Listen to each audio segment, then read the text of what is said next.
to another broadcast of The Soul of the Everyman on the ArtistFirst radio network. All past broadcasts are podcasts. Find them at ArtistFirst.com. We welcome your questions and comments. Please use DJ at ArtistFirst.com. Now here they are, Michael and Margaret Lyons. And thank you very much, Z-Man. Mm-hmm. And I am Michael Lyons. Mm-hmm. Very much so. And I'm Margaret. And Happy New Year, Yes. he said, with a question. It is a Happy New Year. Is it? Sure, we'll go with that. Mm-hmm. So, yes, it is a new year, and we are new us, says. No? We're here. We're here.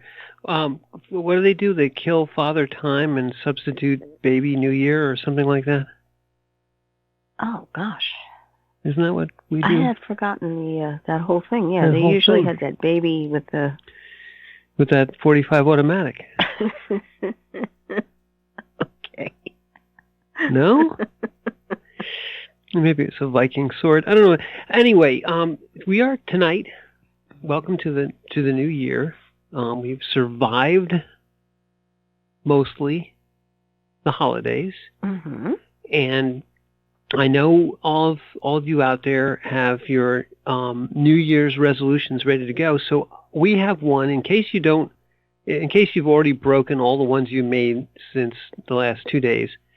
We have one for you. And that New Year's resolution I could sum up in one thing, which is non-attachment, or let's say detachment from the source of all trouble, other people. Detach from people, please. And I'm sure after the holiday season that's a welcome resolution. Actually, that is the overall feeling I've been getting from a lot of people. I am so tired of all you people. And if you weren't related to me, you would never see me again. It's the truth. I hate everyone all the time, forever. Well, you get to a point. We're at that point. Well, just, Hate you. just Bye. people that you are acquainted with, and you're talking to them. Or Kiss, you see kiss. them. Yeah. And you just, Happy New Year, and they're like... Never want to see you again. Uh-huh. Love you. I can't tell you how many people just turn to me and go, I really dislike people. Oh, I dislike people. In fact, I think you ran into your friend at the shopping center. Yeah. And it just, but she's not the only one. No. This so in this joyous time of hating others, it's just amazing. what we'd like to offer as a potential path forward is the philosophy of the Stoics, so Stoicism. Tonight we're going to have a little quote we're going to go into in a minute from one of the more unpronounceable Stoics. There was Marcus Aurelius, and there was a couple of the other guys. I don't remember them off the top of my head. But this guy, his name is spelled as if you were to phonetically sound it out, it's Epictetus, which sounds foul. Oh my goodness! It does, but it's truly pronounced. I'm sure you got teased. It's truly pronounced Epictetus, and it actually means, and this is an interesting sort of twist on his name. It means owned, or it refers to something more than someone. And in the original Greek, it means it tends to pertain to a person who might be a servant or a slave. And Epictetus was, in fact, born into either slavery or indentured servitude. It's hard to, the lines blur a little bit in antiquity because he was able to win his freedom or pay off his debt and become a freeman. And then he in the course of doing that, perhaps, or I'm not sure of exactly his, the course of how he got into Stoicism, but he became one of the more prominent Stoics and espoused, amongst other Stoic virtues, the virtue of detachment. Mm-hmm. And particularly, he talks about the detachment from melodrama and negative feelings, and really in the context of engaging with others at that level. Okay, Right. so it's what the Stoics did largely, Margaret, and you're aware of this, but is they would cultivate they weren't hermits. They lived in society. They interacted with people all the time, but they guarded their inner peace very vigorously, very virtuously. So the ideal attitude of a Stoic was to look upon life as either things that you could control or things that you couldn't, and to accept that deeply, and to, in doing so, cultivate a sort of peaceful attitude and say, well, if something comes into my life that I can do nothing about, welcome it, accept it. And so in that way, it's very much like Eckhart Tolle, or at least partially his philosophy is that the moment of now is to be accepted. And another thing that the Stoics also proposed was that the moment of now was fleeting.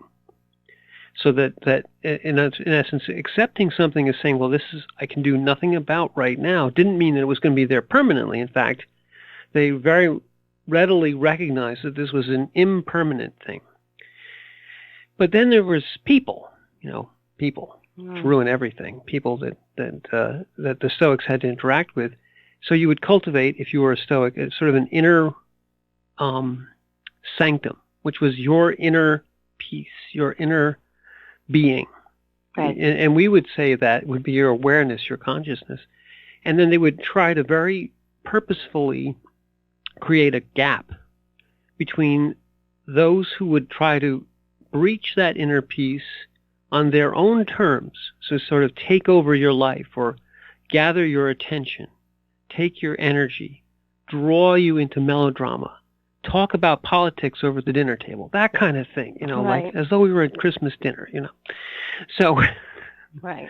so a Stoic would sit at Christmas dinner and ignore the politics and ignore the melodrama and just enjoy themselves. And what Epictetus and other Stoics said is that in doing so, you very much enriched your overall happiness, the happiness of your life. Mm-hmm. Yes. And the Stoics in general, because they were living in very hard times, let's face it. There's nothing modern in that respect.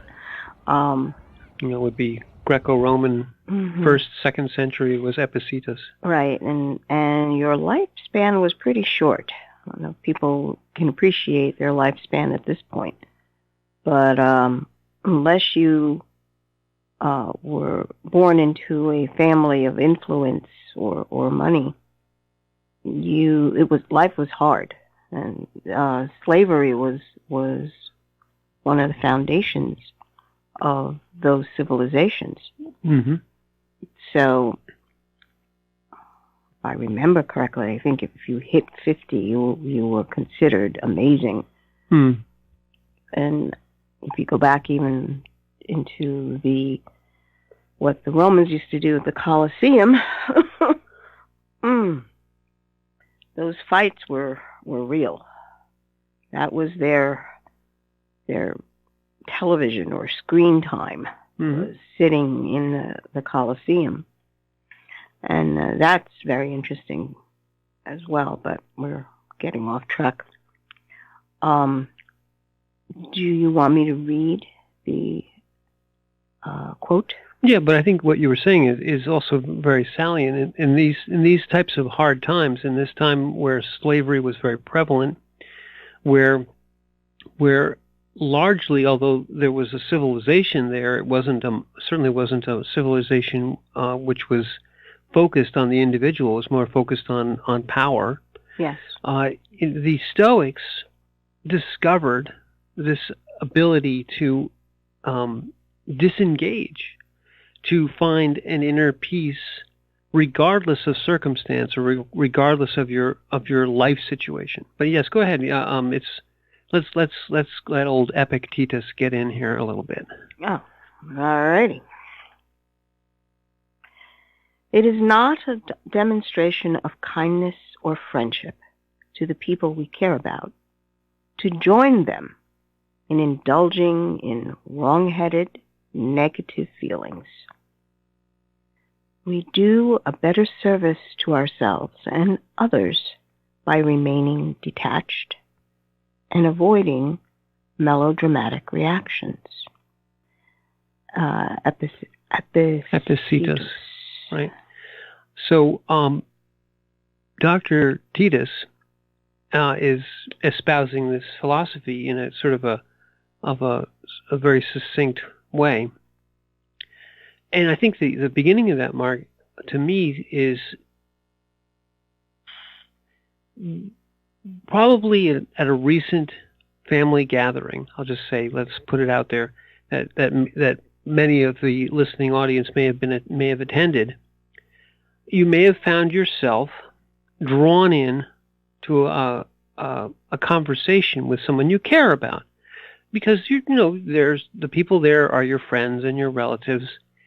And perhaps they aren't always all on the same page, or they aren't always. Maybe, just maybe, you have a relative who's a little opinionated. I know this is crazy talk, right? Nobody has, dear Uncle John, who's just, all on about his vegan kick or something, his diet or whatever. But perhaps they have just a slightly opinionated take on something. And generally speaking, at a gathering where people are imbibing slightly of the fruit of the vine, their inhibitions about talking about these things will be lowered.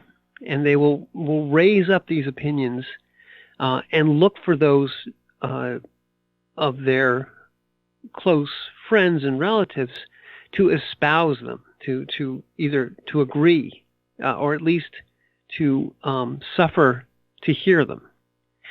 So Epictetus would say at a gathering like that, and maybe in that situation you feel that, well, I don't want to be rude. I don't want to look like a bore. I don't want to ignore them.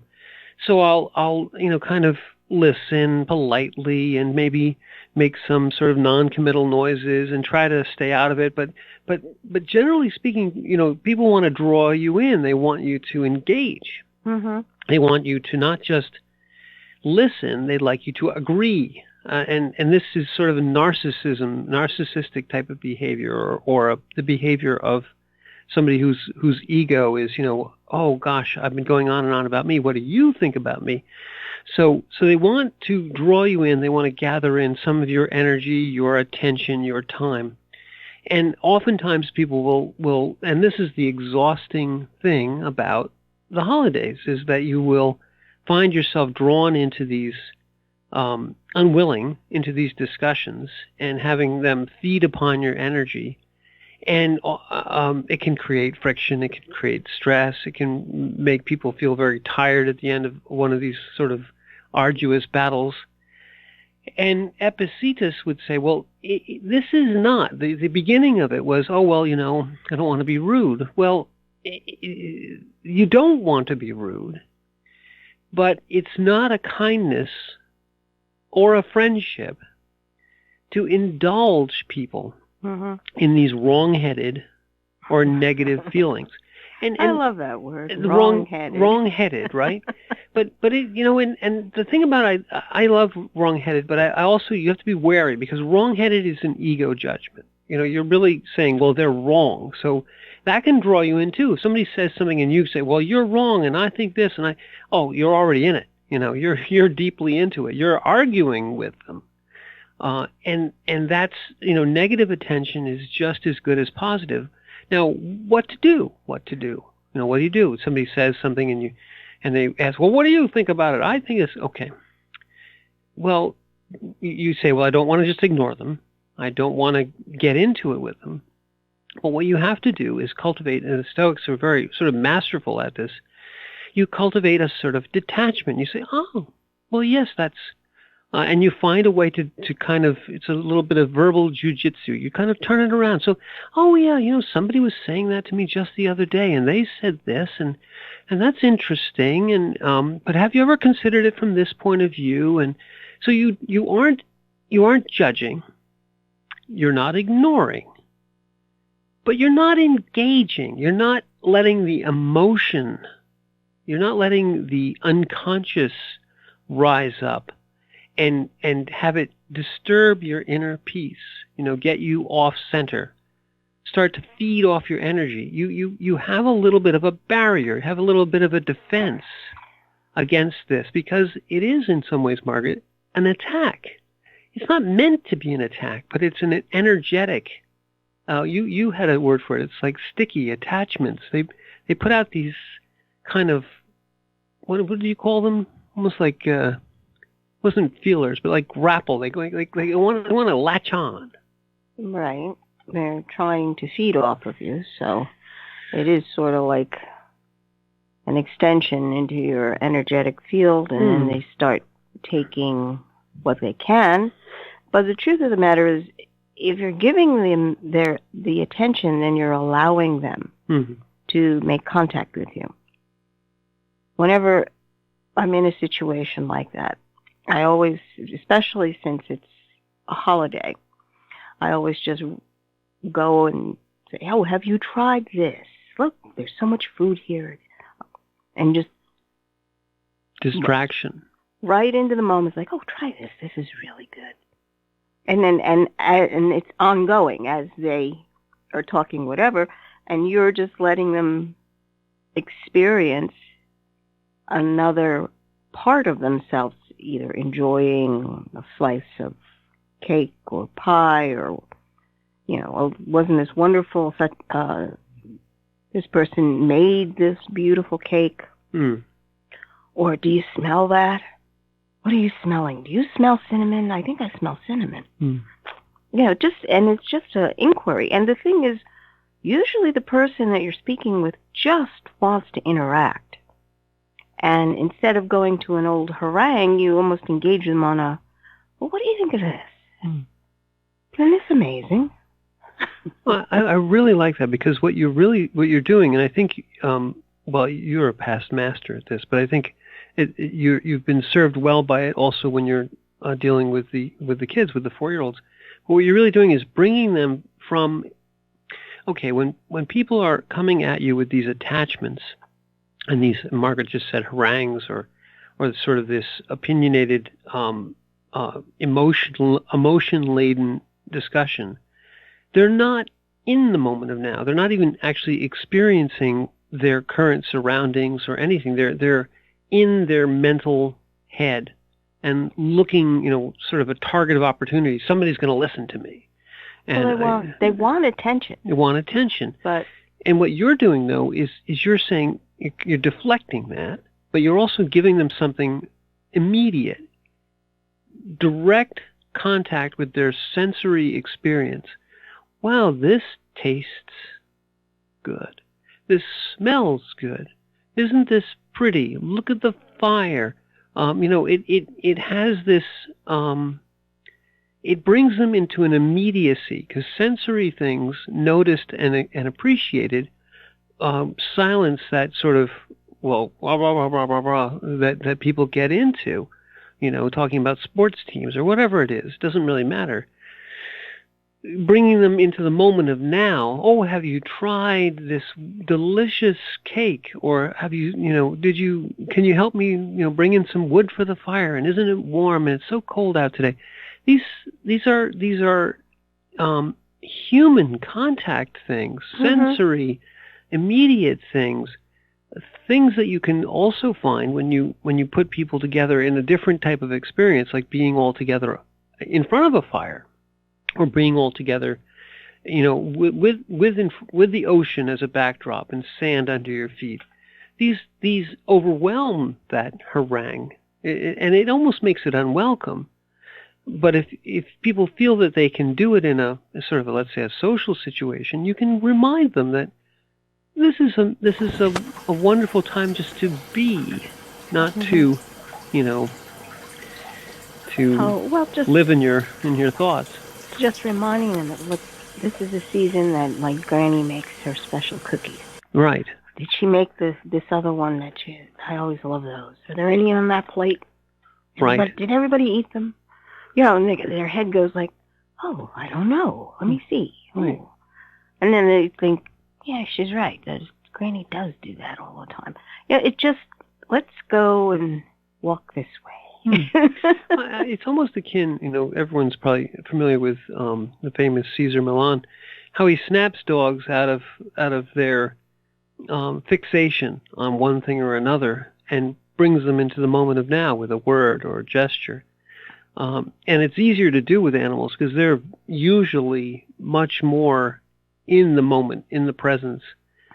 But with people, because of who we are and how we are, we can get very fixated on, let's say, I want to go through my litany, my harangue, my 17 things I've got to talk about, It's one of those where you realize, because I know an awful lot of people that only process things if they're talking. Yeah. It's just what happens. So when you are speaking with someone, you kind of look at them and realize, well, they haven't been able to talk to anybody else about this. They just want to talk about this. They don't really need my input. Well, they just need someone to go, So, to understand that, because there are certain people in the family, you realize this is going to happen when you're in a gathering, because they have no other outlet but you to talk to about this or that. And allowing them a certain amount of space. But as the Stoics say, you have to draw a boundary, especially on emotion, of how much you're going to allow yourself in interaction with it. To indulge them too much. It's one thing to allow something to release the tension or pressure on that internal situation they have. But when they begin indulging themselves and being self-righteous or tearing themselves apart, because that's a wild one, but sometimes people do that. They just need to talk to somebody to tear themselves to pieces. And you're like, I don't want to do that. That's not what I do. And to be really aware that that's not what you do. That's one of the ways Stoics describe that, knowing that this is not flowing with who you are, whatever this is that's going on. It doesn't match up with how you do things, and you put the boundary up. Say, no, we're not going there. And being true to yourself, protecting yourself that way. Even though, you may feel some compassion for this other person, but no, we're not doing that. Yes, I can see what's happening, but no, we're not going to indulge in that right now. Well, I think the point you just made, though, is really a wonderful one. There are people, we all know them, who are verbal. They have to talk it out. They have to say it out loud. Yep. And so what is your position? What is your role in that conversation? Well, Margaret just said it. You're there to be the sounding board, to listen. And to be in that situation as a Stoic or as a, let's say, an active listener is exactly correct.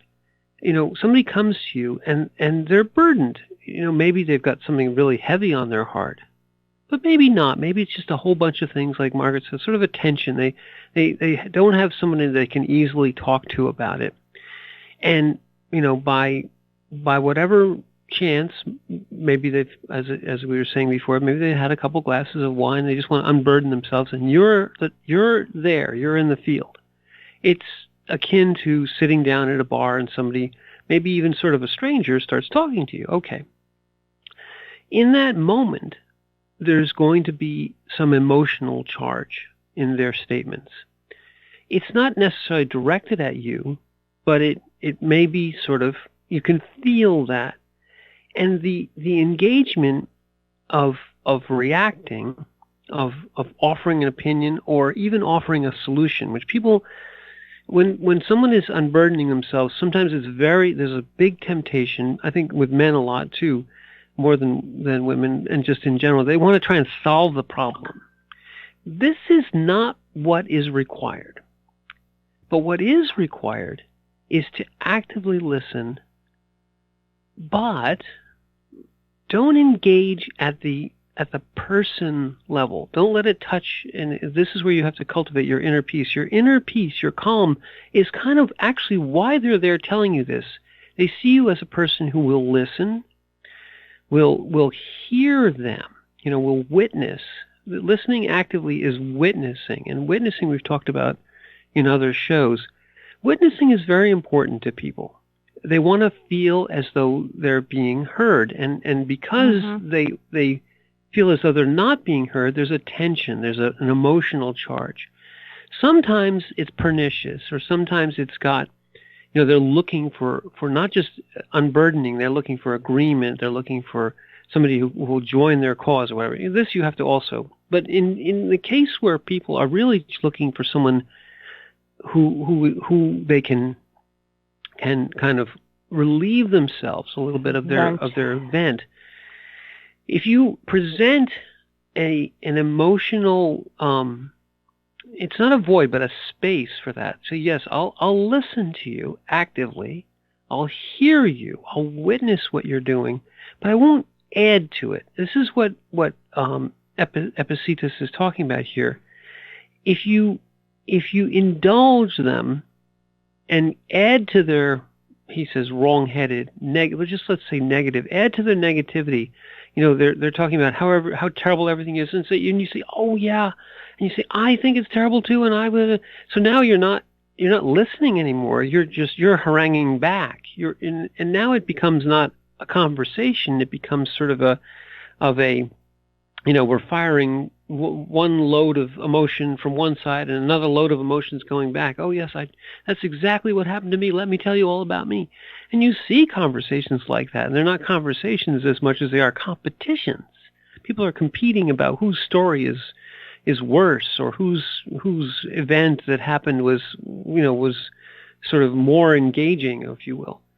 But as a Stoic, as a non-attachment, you don't ignore them. You don't push them away, but you don't indulge them. You don't give them a whole bunch of emotion back. You don't give them a competition back. You say, oh yeah, and you hear what they have to say. And you can say, well, did you think about this? Or, oh yeah, I can understand how that would have upset you. I can understand how this might have happened. I feel your pain is a kind of a trite thing, but it's true. You can without saying those words, you can accept that this is a person who's suffered something. So in witnessing their suffering, you're letting them unburden themselves.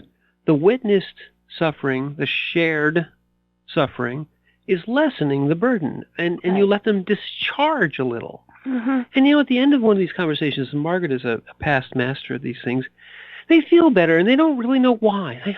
Oh man, I feel better. I feel good. I'm gonna lie down now and not talk to anybody for a while.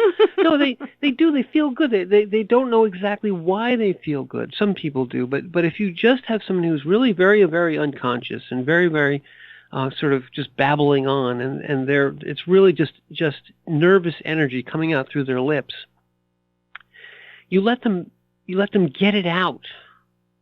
you actively listen, it doesn't roil you. It doesn't disturb your peace. So you become a ground. I mean, this is another way to think of it, Ma, which you've talked about many times, is that you ground that energy into the earth. You ground that energy into something solid. And because they can't do it, they're floating. They're up in the air. They're all charged up with emotion with nowhere to go. And if you give them a lightning rod, it's too much. It really becomes a flashpoint, right?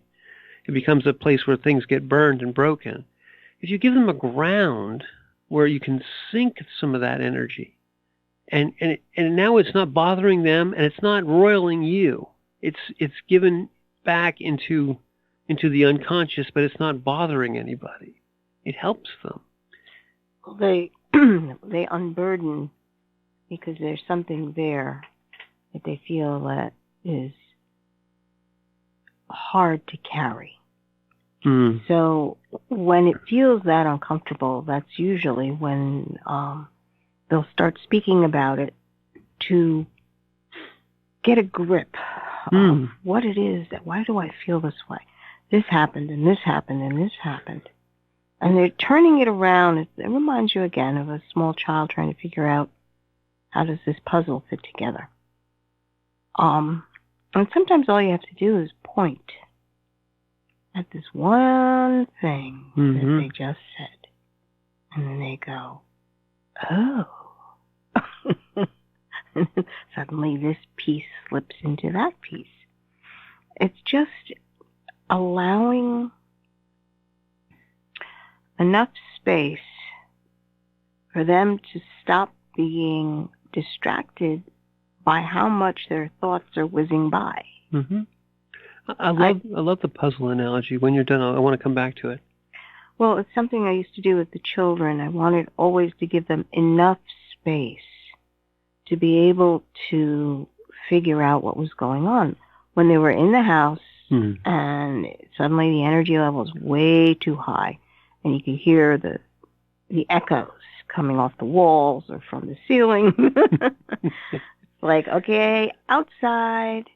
And the minute they step outside and this expanse of blue sky above and green all around going deep, they quiet down to the point where they barely say a word.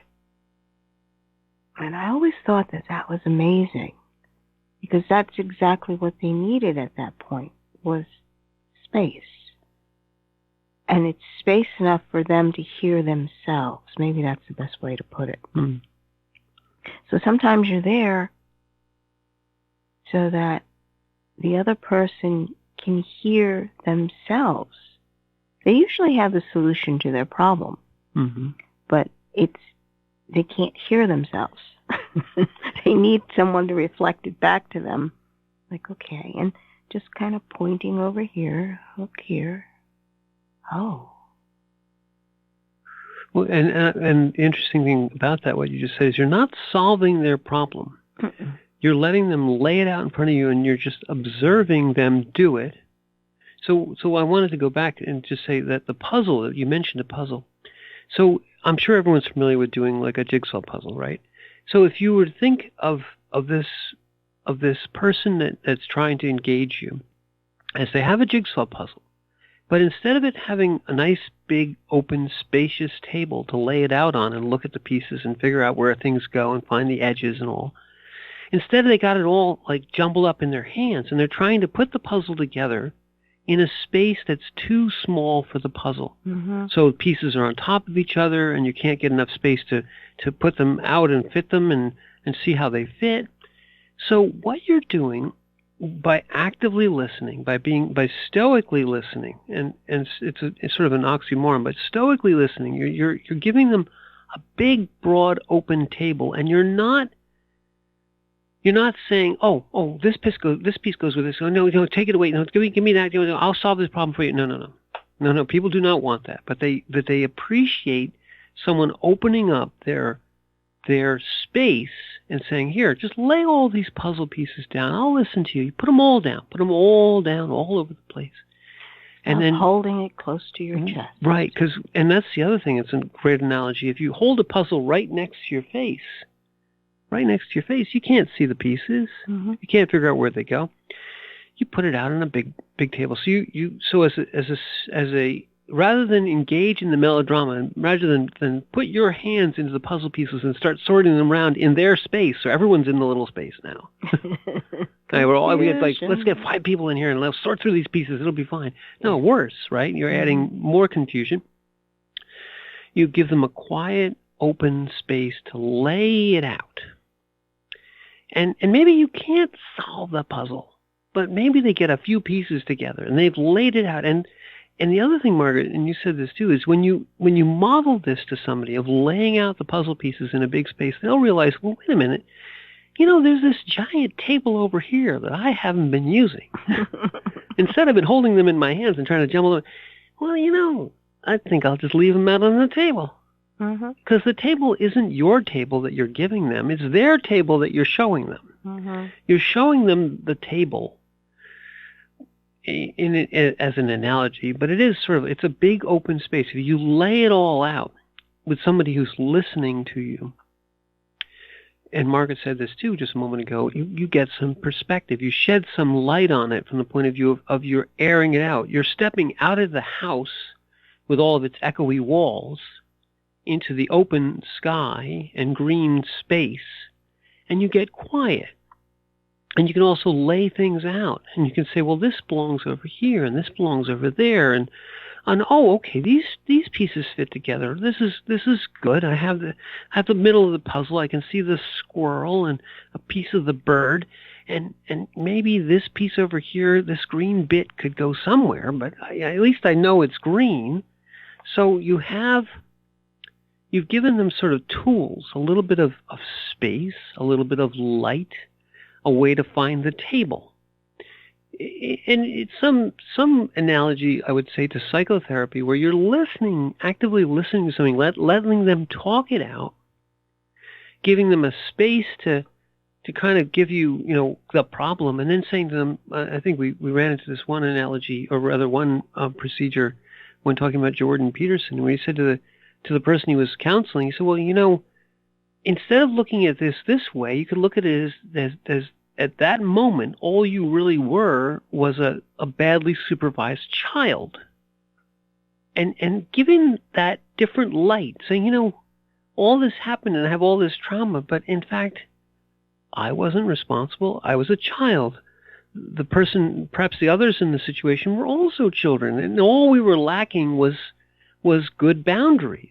Well, that puts the whole trauma in a different light. You say to yourself, well, I have kids. I know my kids in that situation without supervision, would get all kinds of confused. Wow, maybe I was just a confused kid. Well, that's a big puzzle piece. Right. But if you hold it all close to you and say, you can't see it. And truthfully, there's a part of every human being that wants to solve this. They want to put it together. Yeah. There's nothing quite as satisfying as finding the right piece that fits right in. It's like Snick. It's true. No, but every person I know of that's ever participated with it, even if, you don't have a clue or you're trying, everyone's got their own way of trying to put this all together. Yeah. Some people just do absolute random. Right. Or maybe this one, maybe this one, maybe this one. Yeah, keep trying them. But to recognize, what's the overall picture? Because doing puzzles is very interesting. It's a wonderful analogy to teach children how to approach a problem. So to see the overall picture, let's look at the overall picture. Then you see this mess of small pieces everywhere. Well, what's your first step?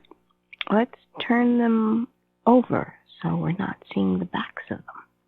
Okay, let's do that. And then it's like, ooh, color. And you're looking at the picture, going, okay, well, that's all trees. That looks like an animal. this looks like water. You know, it just, then the human part of you is like, oh, yes, okay, okay, I have a way to separate them. Right. And you have a, as you said, when you put something together, even if it's not the whole picture, you said, oh, wow, that piece is done, and it shows me a bigger thing. It shows me more of the whole picture. And in the heart, you know, when the pieces fit together, it makes, Margaret said, a snick, but there's a heartfelt, that's right. The insight that a psychotherapist can provide, or you can provide to yourself with a proper amount of you know, or you know, just in laying something out. But the insight is, oh, I was only 5. I was just a badly supervised child.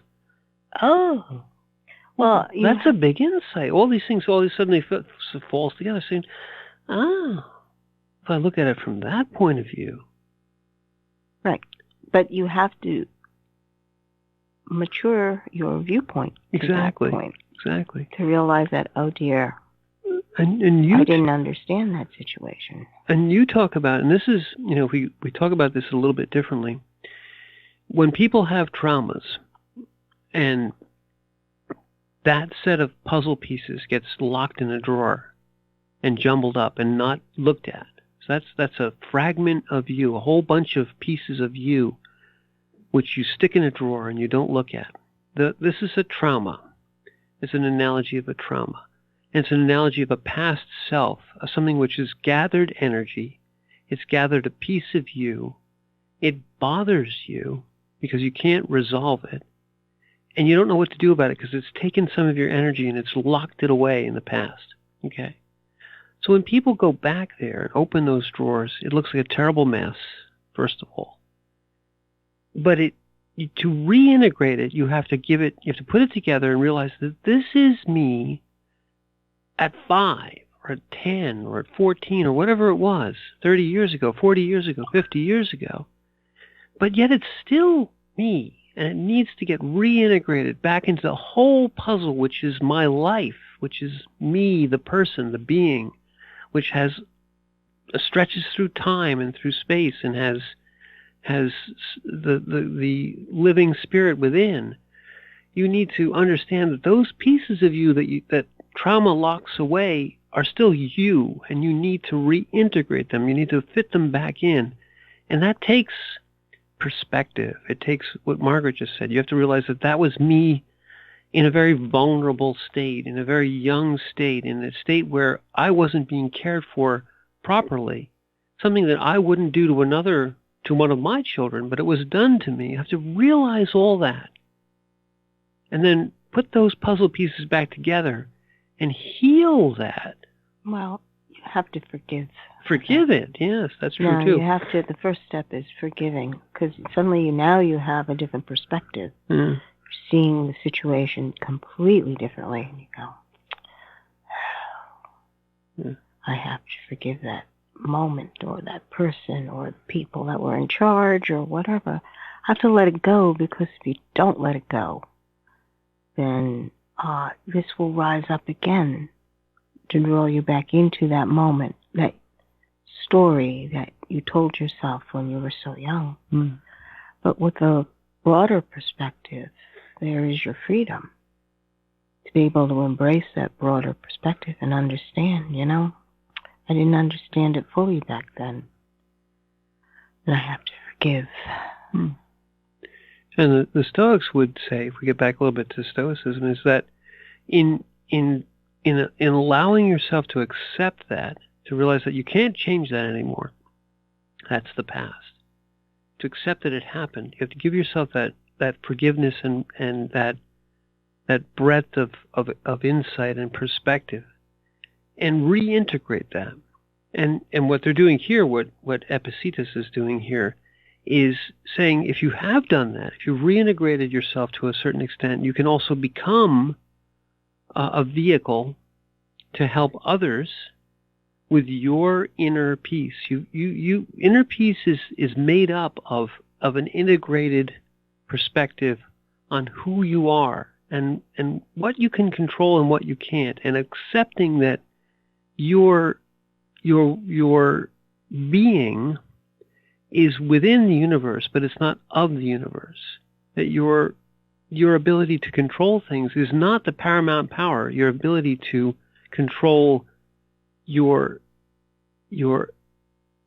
reaction to things is your paramount power, not the things themselves. You can then give that to others under your terms. You say, my inner peace is my inner peace, but if I'm going to engage with you, I'll give you a portion of a space. And people can feel that. You do this so often and so naturally and easily. You give them a space, and they're almost initially astonished that someone's listening to me. That's true. and they're giving me a space, and they first of all they're like, I'm almost in awe, and then they very almost with trepidation they give some piece of themselves. They lay it out, and then it's just there, and you're listening, and they feel that they're being welcomed, that they're being accepted, that their problem is not getting solved or getting emotionally reacted to. It's just being listened to. And at the end of one of these sessions, and they can go on, and people can get very emotional, but at the end they feel so lightened in their burden that years later they'll come back and they'll meet Margaret and say, oh, I've never forgotten. Meanwhile, Margaret's like, who are you? Well, not always, but oftentimes these people, years and years later, find themselves remembering and being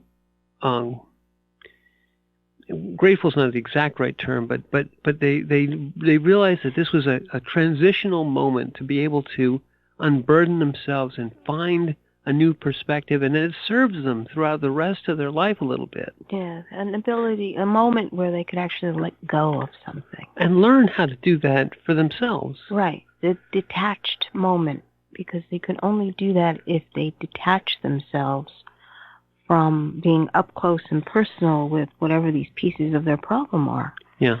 To detach actually means that you're laying it all out in a spacious point in time and allowing that, just realizing that, you can do this. You don't need another person always to do this for you. Right. You can learn how to create a space where you can lay this all out and abide in the peacefulness that comes with compassion for other people. Because you realize, when you lay this out, you realize this is the human condition.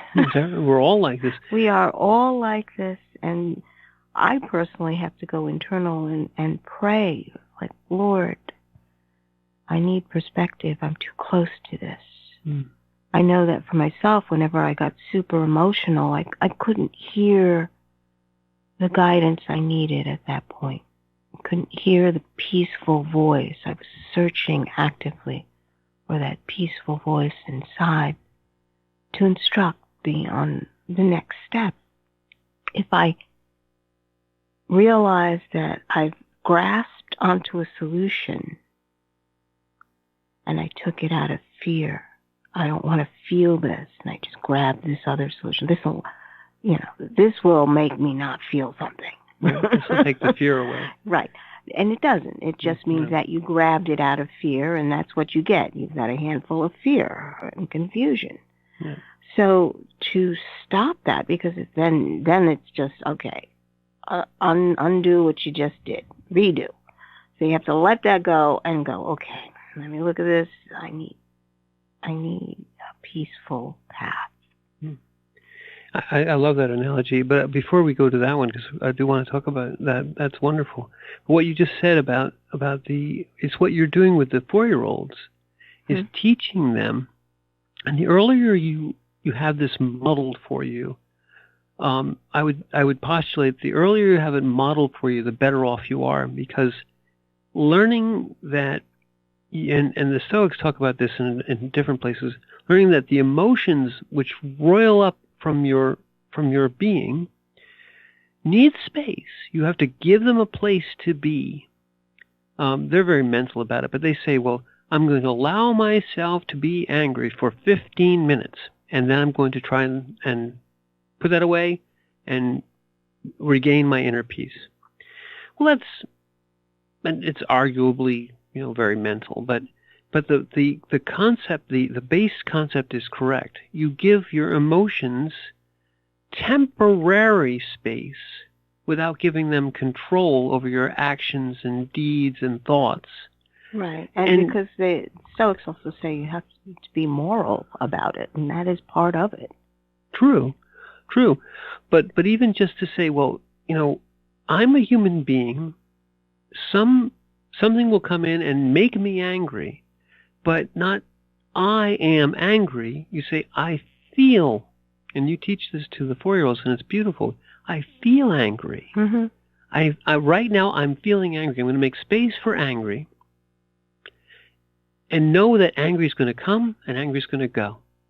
Angry may be here for a minute or 2 or 5, but angry is not going to be me. Right. Me is allowing angry to be there for a little bit, just to have a space. Because that emotion, and Tolle talks about this, that emotion is psychic power. It's energy. Mm-hmm. And it can't be just bottled up. It can be used. It can be channeled. It can be, but it has to be allowed to express and have a space. I think you gave the analogy to the children of having a big container to let the emotion come up in and fill the container. But then there's a drain, and the emotion will drain away in the container. But the container is there because you need to have something to allow it to go into, and then you realize it. I think you give them, I'm in red zone or blue zone or whatever it is. But the point is you give them an analogy. Say, well, okay, I'm feeling angry. Where am I? And they give you, I think Margaret, the school, they give them a little chart. Where am I on the chart? I'm over here. I'm in red zone. Okay. You can be there for a little while, but know where you are. Know that you're angry for the moment.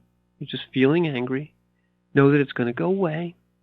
And you're going to go very actively say, okay, now I'm in blue. Now I'm in yellow. Now I'm back in green. And my serenity and my peace are back. And I was able to handle that. Mm-hmm. And not make it control my thoughts. Make me lash out. Maybe act in anger. Say words in anger. Take over my psyche. Hurt people. Hurt myself. No, none of that. But you need to let it be. It has to be there. It can't be bottled up. Right. You can't just stuff it down. No, that's worst. Yeah. No, then it's a feeling that pretty much overrides or undergirds the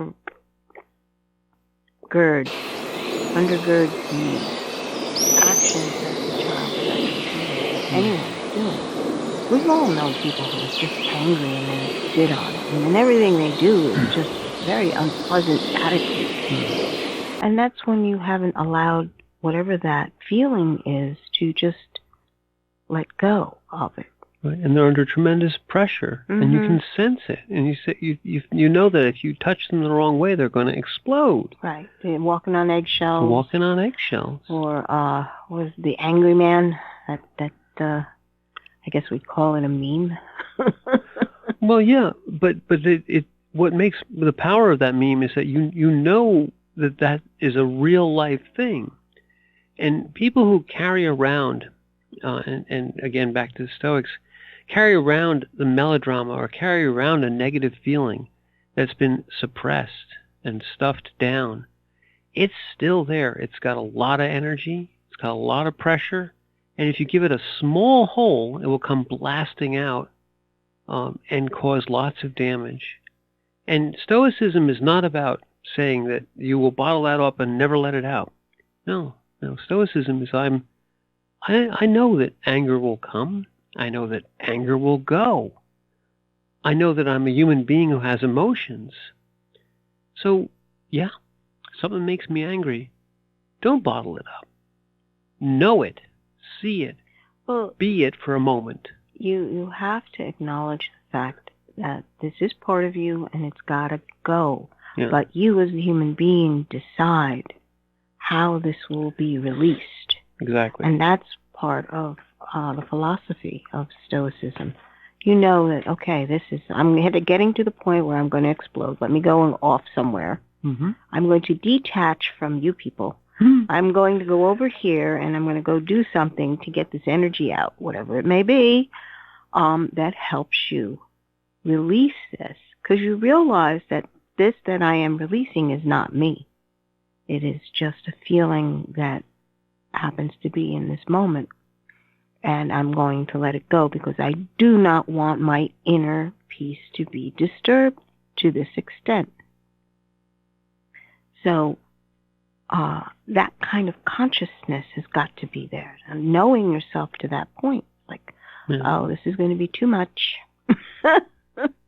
It's, you're watching the little ones, and darn well that if one child does this to the other, there's going to be a screaming fit going on. Right. And it's showing each of the participants there that, okay, we know what's about to happen, don't we? Well, and I think when you model it to them a few times, then the beautiful thing about this is after a little bit of modeling, the children themselves say, oh, you're in red zone, to the other child. Mm-hmm. And the other child goes, oh, yeah, okay, let me see if I can go back down to yellow. Or and green. Well, you have the whole thing. Yes, but the point is they acknowledge that this is, yeah, you're observing something true about me. You're showing me. You're not fighting with me. You're saying, and so that's the beginning of modeling control. And it will, once you give it to a person, it becomes a tool. They internalize it and it becomes something they really can use throughout the rest of their life. But one thing we have to understand is we're going to have to detach from this moment of the show because we've reached the end. Ah. All righty then. Well, I'm Margaret. And I'm Michael. And be a stoic. Yes. And thank you for consciously listening.